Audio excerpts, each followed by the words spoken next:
The grand ballroom of the old Metropolitan Hotel, polite society, hummed with a nervous energy. Tonight, it hosted the 10-year reunion of Northwood High, a sprawling tapestry of forced smiles, awkward embraces, and the clinking of champagne flutes attempting to drown out the echoes of adolescent insecurities.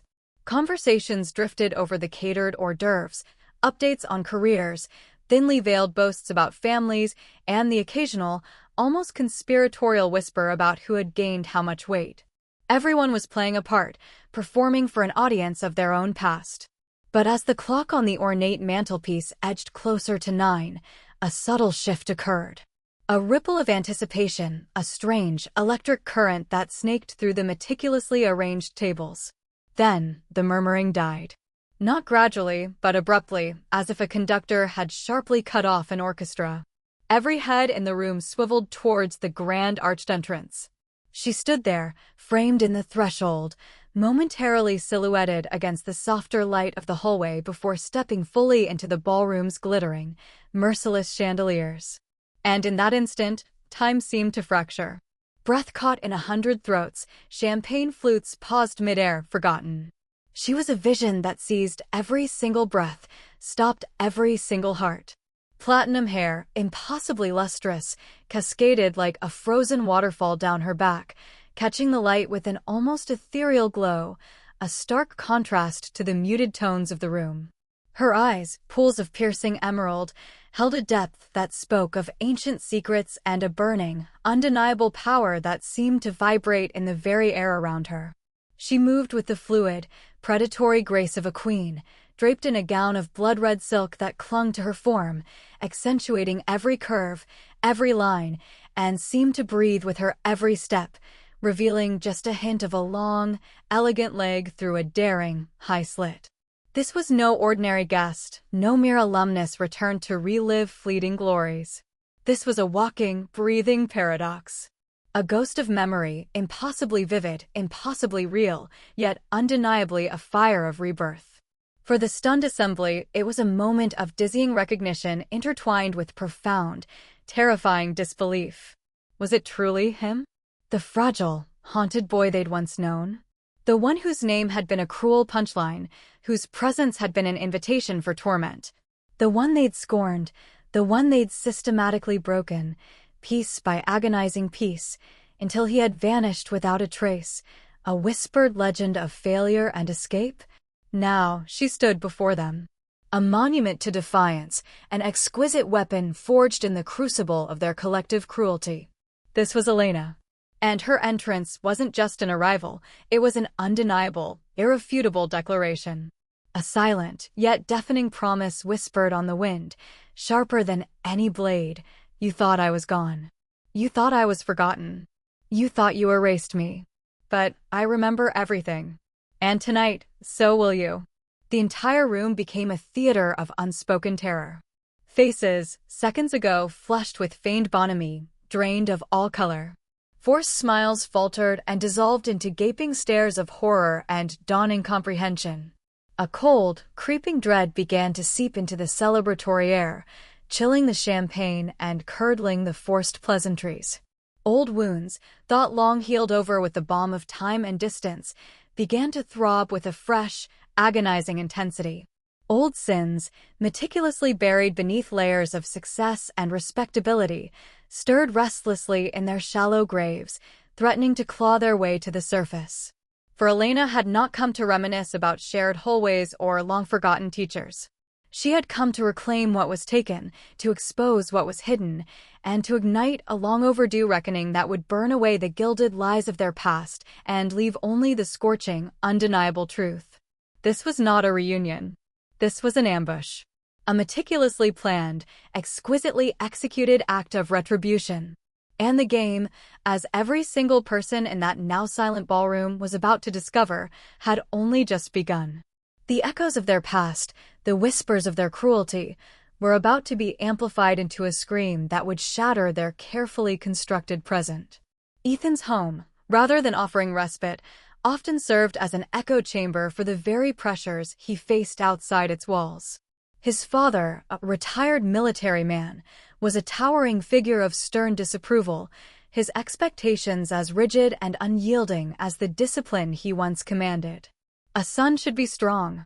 Don't cry like a girl, Ethan," he'd bark, his voice a low rumble of disappointment that cut deeper than any playground taunt. Each word was a brick added to the wall of shame Ethan felt, a reinforcement of the idea that his natural inclinations were flaws, defects to be corrected. His mother, a woman of gentle spirit, saw her son's pain, her heart aching for him, yet her solace was offered in hushed tones, furtive touches, and stolen moments of comfort. "Be yourself, Ethan," she would whisper, stroking his hair, "but I'm so afraid the world out there will hurt you." Her fear, though meant to protect, only deepened Ethan's sense of isolation, making him feel like a fragile secret, too delicate for the harsh light of day. Even his younger sister, Sophie, a bright-eyed child who adored her older brother, carried a quiet sorrow in her gaze when she witnessed his suffering. She didn't understand the complexities of gender identity, but she understood pain, and her helplessness only added another layer to Ethan's burden. He was a silent island, adrift in a sea of well-meaning but ultimately uncomprehending love. This internal landscape was a battleground, where the boy Ethan was told he should be fought against the truth that whispered from his very core. He'd spend hours lost in books, in art, in anything that offered an escape from the relentless scrutiny of his own reflection, from the feeling that he was an alien in his own skin. He longed for a mirror that would show him himself, not the distorted image that the world, and even his family, projected onto him. One particularly brutal afternoon, the bullying escalated beyond the usual verbal jabs. Brandon, reveling in his perceived power, decided to make an example of Ethan. They cornered him in the deserted locker room after gym class, forced him to wear a cheerleading skirt, and filmed his tearful humiliation, posting the degrading video online for the entire school to see. The digital laughter was louder, more widespread, and far more inescapable than anything Ethan had experienced before. It went viral within the school, a cruel spectacle that everyone clicked, everyone shared, everyone commented on with derision. When Ethan finally saw the video, his world shattered. The screen glared back at him, a pixelated testament to his utter powerlessness, his profound despair. He was no longer just sad, he was hollowed out, wanting desperately to disappear, to simply cease to exist. He curled into a ball in his room, the glow of his laptop casting an eerie blue light on his tear-streaked face. He scrolled numbly, lost in a spiral of self-hatred and hopelessness, when an autoplay video on YouTube caught his attention. The title, stark and unexpected, read, "My Journey, from Male to Female." Hesitantly, with a trembling finger, he clicked. The video began, a raw, honest, and incredibly brave account of a person's transition. He watched, mesmerized, as the speaker shared their struggles, their moments of doubt, and then, slowly, beautifully, their blossoming into their true self. As he listened, a strange, unprecedented warmth spread through Ethan's chest, chasing away the cold grip of despair. It wasn't just a story, it was a revelation. It was a mirror, finally, that reflected a possibility he had never dared to dream. A tiny, flickering ember, long buried beneath layers of societal expectation and self-doubt, ignited within his heart. A thought, so profound and liberating it felt like a physical awakening, blossomed in his mind. This is me. I'm not a failed boy. I'm a girl, trapped in this casing. In that moment, surrounded by the digital hum of the cruel world, Ethan found not an ending, but a beginning. A fierce, unshakable resolve began to harden within him, a silent vow to reclaim himself, to rise from the ashes of Ethan and become the person he was always meant to be. The journey would be arduous, fraught with unimaginable challenges, but for the first time in his life, Ethan felt a sense of purpose, a burning, undeniable truth that whispered, "You are not broken. You are simply waiting to become." The initial steps were tentative, shrouded in secrecy, like a fragile seed pushing through hardened earth. Ethan knew he couldn't confront his parents directly, not yet. The video had offered a path, but also revealed the immense chasm between his internal truth and the world's perception. He began his research in earnest, late into the night, devouring every article, every forum, every personal story about gender transition he could find. His internet history became a hidden world of medical terminology, psychological support groups, and the quiet, hopeful testimonials of those who had walked this path before him. He learned about dysphoria, about hormones, about the long, complex process of aligning one's outer self with one's inner identity. One name kept reappearing: Dr. Matthews, a renowned gender identity therapist with a reputation for both empathy and expertise.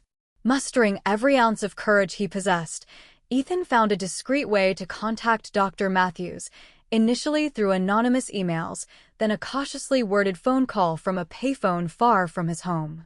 The first appointment was a clandestine operation, a secret world unfolding under the guise of an after-school club. Dr. Matthews, a warm and insightful woman with kind eyes, listened to Ethan with an unwavering attentiveness that made him feel truly seen for the first time. "Ethan," she said gently, after several sessions where he slowly, haltingly, poured out his deepest fears and hopes, "what you're experiencing is valid. It's real. And you are not alone." Those words were a balm to his tormented soul, a validation that cut through years of self-doubt. She helped him understand that his feelings weren't a choice, but an intrinsic part of who he was. Together, they navigated the complex emotional landscape of gender identity, peeling back layers of societal conditioning and fear. She helped him articulate the dysphoria he felt, the profound discomfort with his male body, and the burgeoning, undeniable joy at the thought of living as a woman. The next hurdle was discussing the possibility of medical transition. Dr. Matthews, after thorough evaluation and countless hours of therapy, finally confirmed his diagnosis of gender dysphoria and recommended hormone replacement therapy. This led him to Dr. Albright, an endocrinologist specializing in transgender care. The prospect of starting estrogen filled Ethan with both exhilarating hope and profound terror. What if it didn't work? What if he still wasn't enough? What if his family found out? The what-ifs were a suffocating cloud, but the promise of finally aligning his body with his soul was a sun that pierced through. He started estrogen discreetly, hiding the small pills in an old pencil case, taking them in secret. The changes were slow, almost imperceptible at first, like the quiet turning of a tide. His skin began to soften, his body subtly resculpting itself, and a profound emotional shift began to take place. The constant, gnawing anxiety that had plagued him for years began to recede, replaced by a quiet sense of peace. He felt a calmness he'd never known, a deep-seated relief that transcended the physical transformations. It was as if a missing piece of his soul had finally clicked into place. But then came the first unexpected twist, a challenge he hadn't anticipated. The initial euphoria of the changes was occasionally overshadowed by a haunting, almost phantom sensation.